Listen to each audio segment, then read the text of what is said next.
Good morning. I'm Miss Hall, and today I'm going to be reading you Sergeant Reckless, which is one of our Bluebonnet books this year.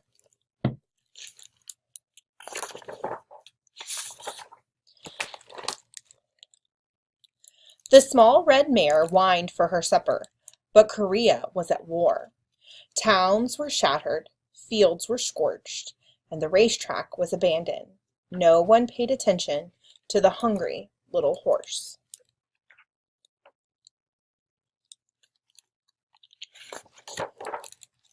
Nearby, U.S. Marines were exhausted from hauling heavy ammunition uphill to a powerful new cannon nicknamed the Reckless Rifle. That's when their leader, Lieutenant Eric Peterson, had an idea. What if he could get a mule to carry the shells? But all Lieutenant Peterson could find was a scrawny, sorrel mare with a white blaze and 3 matching socks. She wasn't much, but she reminded him of a horse he'd had as a boy, so he took a chance on her.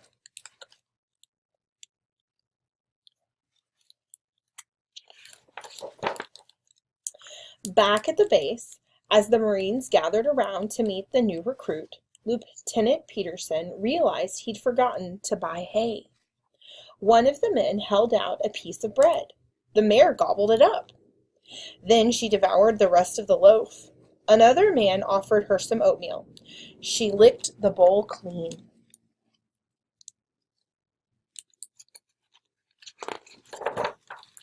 She was pretty. The Marines agreed, but she was small. How could she carry such heavy ammunition? And how would she react when she heard the thunder of the cannon? A mule was slow and steady, but a racehorse was high-strung and skittish. She'd have to go through special training, and she'd start out at the same rank as a newbie. Private Reckless.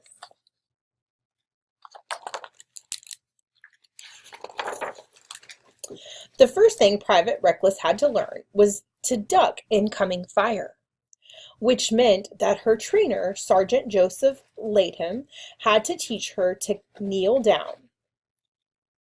First, he gave her a sugar cube every time he tapped her front leg, then another one when she knelt down. Before long, the greedy little horse knelt down at the moment he tapped her leg. Reckless also had to learn to retreat.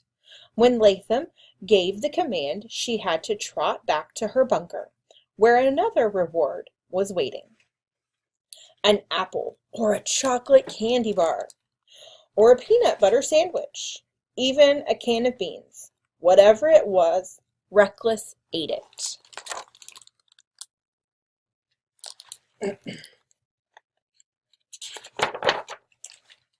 Next, Latham led her up the hill to the cannon.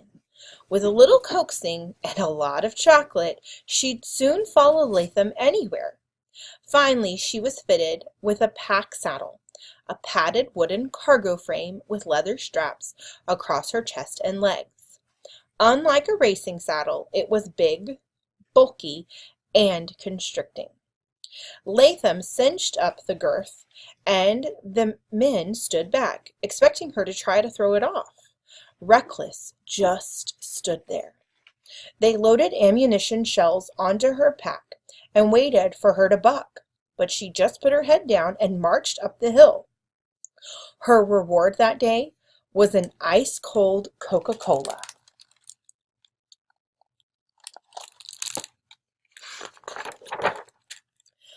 By now, Reckless thought of herself as a member of the company and was free to roam the camp. One morning she showed up at the mess hall, where the cook gave her an apple. She nudged his shoulder for more, so he offered her scrambled eggs and toast. From then on, she ate the same breakfast as the men, and washed it down with a cup of coffee.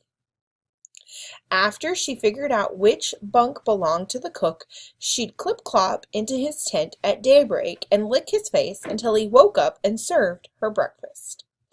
The men began looking forward to seeing the little horse with a big appetite when they went to the chow hall. They had come to love her,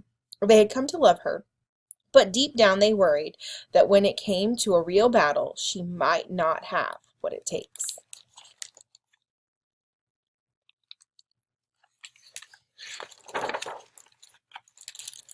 One day, the Marines spotted enemy troops approaching. Instantly, they went into battle mode. Private Monroe Coleman saddled up Reckless and led her to the top of the hill. Boom! Just as they were delivering their load, the cannon went off. A blast of hot air sent dust and gravel flying toward the horse. Reckless jumped straight in the air, even with 6 shells on her back. "Easy, girl," Coleman said, stroking her mane. Boom! The cannon roared again. She jumped, but not so high this time. Boom! This time, Reckless just snorted.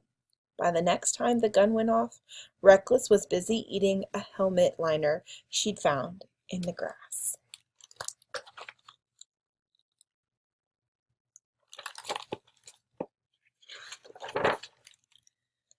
From then on, Reckless was one of the guys. On cold nights, she snuck into Latham's tent and slept on the floor. And when the men played poker, she joined in. One night, she'd eaten about $30 worth of poker chips before they caught on.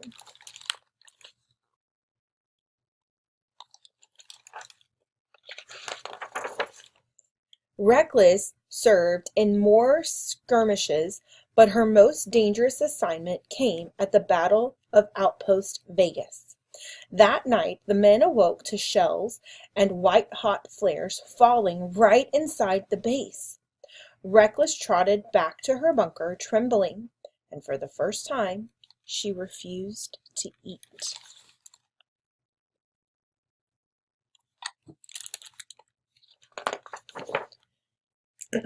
But the minute she was loaded with her pack, Reckless got to work. At the base of the path, she took a deep breath, prickled her ears forward, and charged the hill.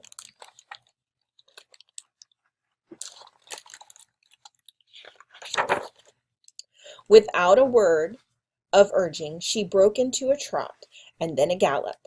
The heavy shells banged against her sides as she hit the steep incline. The first rays of dawn were lighting the sky as she arrived at the top of the trail, her flanks heaving.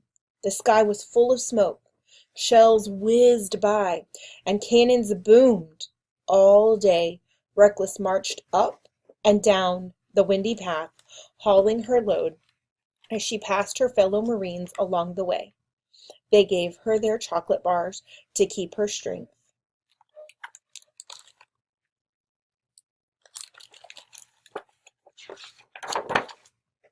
Then a piece of shrapnel hit Reckless over her left eye. Blood trickled down onto her white blaze, but she kept going. Later, another piece of shrapnel hit her left flank. After a dab of iodine and a drink of water, she was back at work. Night fell as sizzling flares cast eerie shadows on the landscape. The Marines were beginning to tire, but they saw the little mare silhouetted on the ridges, her head hanging as she put everything she had into her job. She was soaked in sweat, lather curling up over her saddle. When she came back down the hill, one by one the men took off their body armor jackets and laid them over her for protection.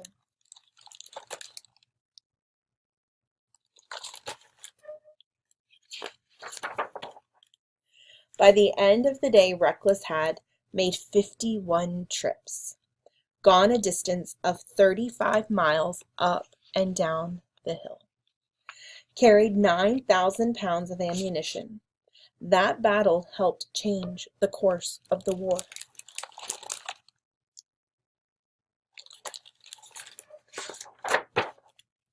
At last, there was a ceasefire, and Reckless was able to rest.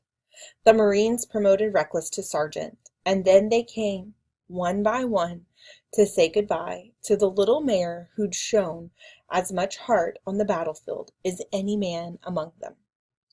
When they got home, they started a campaign to bring Reckless to the United States. A ship owner agreed to pay her passage, and the men took up a collection to buy her a beautiful scarlet and gold blanket with sergeant stripes. By the time the boat arrived, Reckless had eaten her blanket, ribbons and all. Sergeant Reckless, the little mare who had become a Marine, is the only animal to officially hold military rank. She received 2 Purple Hearts and retired with full military honors and the rank of Staff Sergeant. Her story is a testament to the mysterious bond between humans and animals, and proof of the Marine Corps motto, Semper Fidelis, ever faithful.